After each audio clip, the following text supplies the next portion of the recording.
Baku, the capital of Azerbaijan, the capital city nestling on the Caspian Sea, a hub of excitement and vibrant new life. And it's the venue for the first ever motor racing event in the country, the City Challenge 2012.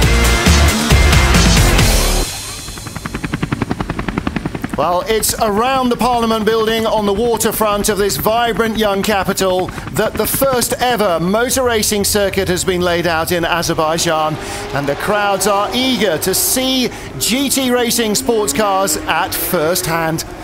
And if that's not enough to blow their minds, there's plenty more happening besides.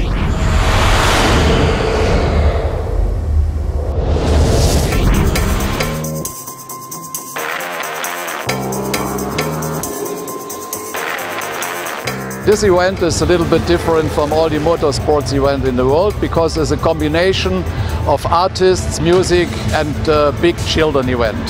So it's an event for the whole family. We are looking always worldwide to good destinations, and you need special places to do this. And I was invited from a friend of mine to come to Baku, and immediately we identified this is the place to do it. Beautiful city, beautiful people, and big support from everybody.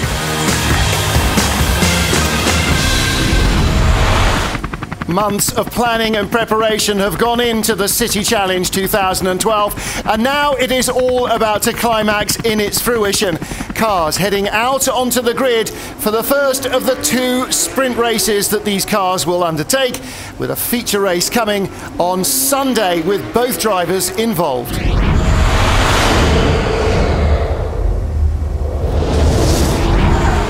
It was the McLaren of Fred McAvici who led them away at the start of the race. The white Porsche of British driver Shaun Edwards, a winner on the streets of Monaco back in May, trying to challenge.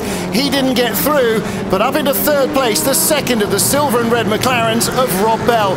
And what everybody had feared, a big first corner pile-up, failed to materialise. The drivers understanding all too well that the unyielding concrete walls of the Azerbaijan track would not forgive even a single mistake.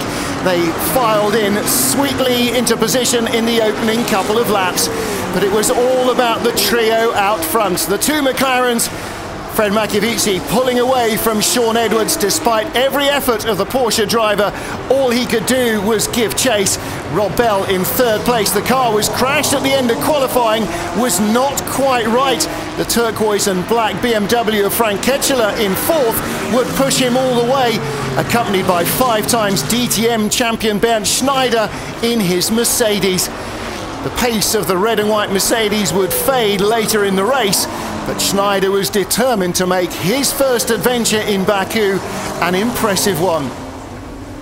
McAvici, though, had the race under control. As at Monaco, as at every other street race, pole position a vital part of winning here in Baku.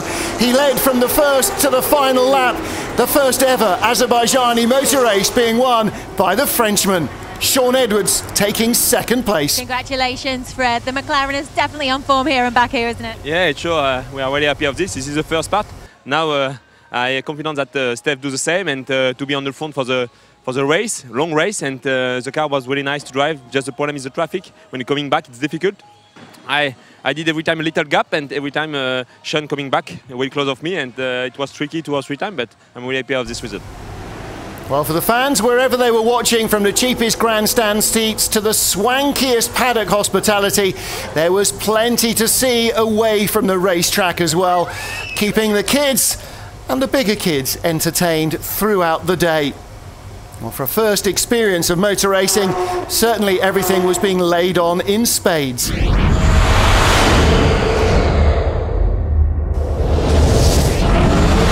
In the most flamboyant motorsport discipline of them all, speed is good, but style is everything, as René Portes explains. It's actually really easy. What you have to do for drifting is that you do drive just the ideal race line, but what you do before you get to the turn, you throw the car sideways.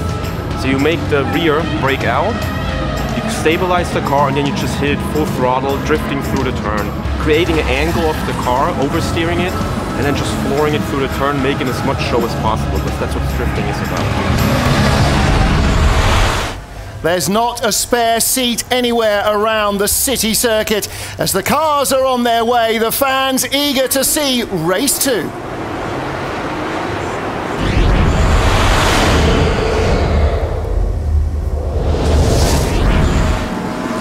The McLaren that won race 1 on pole position makes a dreadful getaway. The green and black BMW of Matthias Lauda into the lead.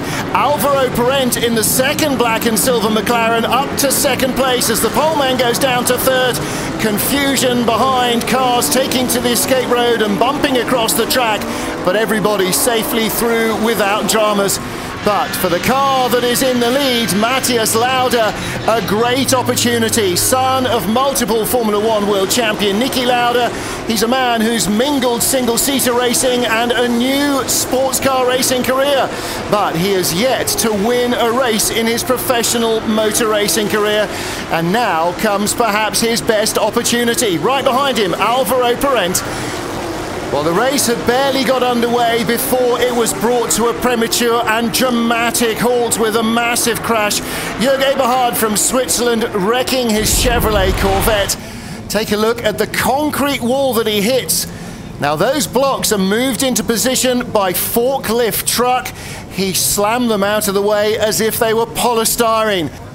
Well, such is the safety of modern racing cars. Even an impact like this will bruise but not break the driver. And fortunately, Jörg was able to climb out of the car unharmed, which is more than can be said for his Corvette.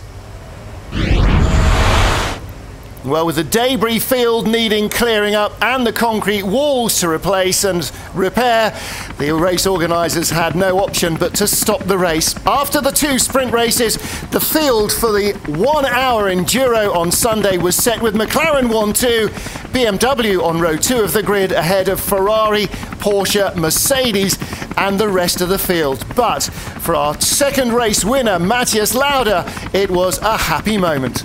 And how about tomorrow? Are you feeling confident? 100%. I think we will start second. And Frank will do the start. Frank is a really strong driver, and I will do the second stint. And if we have the same pace in the second race, for sure we can fight for the podium, and maybe everything goes right, we can fight for a win. Well, they have a great opportunity. The drivers will head for some sleep, the mechanics some repairs, and the crowd, it looks like the party might go on for some time yet here in Baku. Ignite